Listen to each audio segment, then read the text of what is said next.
রশি কামার মন বাঁধিয়া পিঞ্জর বানাইছে। অবশেষে জানা গেল তাণ্ডব সিনেমার নায়িকা হিসেবে অভিনয় করবেন বাংলাদেশের জনপ্রিয় অভিনেত্রী নুসরাত ফারিয়া।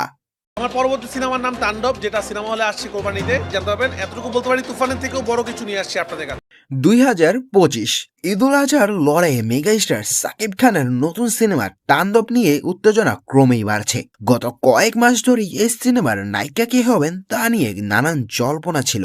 সাবিলা নূর, কোয়েল মল্লিক থেকে শুরু করে জয়া হাসানের নামও শোনা গিয়েছিল। তবে ইনসাইড নিউজ অনুযায়ী এবার চূড়ান্তভাবে নায়িকা হিসেবে নির্বাচিত হয়েছেন বাংলাদেশের জনপ্রিয় অভিনেত্রী নুসরাত ফারিয়া। যদি সবকিছু ঠিকঠাক থাকে তাহলে এটি হতে চলেছে সাকিব খান ও নুসরাত ফারিয়ার দ্বিতীয় সিনেমা।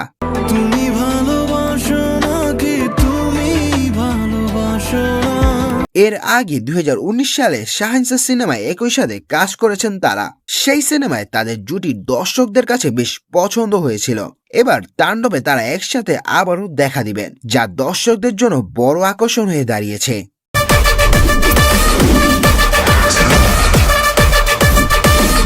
সিনেমাটি পরিচালনা করছেন বাংলাদেশের তরুণ প্রতিশ্রুতিশীল পরিচালক রায়হান রাফি। তিনি এর আগে সুড়ঙ্গ, তুফানের মতো ব্লকবাস্টার সিনেমা দিয়ে দর্শকদের মন জয় করেছেন। তার পরিচালনায় সাকিব খান ও নুসরাত ফারিয়ার পারফরমেন্স কেমন হবে তা নিয়ে চলচ্চিত্র প্রেমীদের মধ্যে ব্যাপক কৌতূহল তৈরি হয়েছে। তবে তাণ্ডব সিনেমাটি হবে full of action drama pack একটি মেগা প্রজেক্ট, যেখানে সাকিব খান একটি শক্তিশালী চরিত্র অভিনয় করবেন।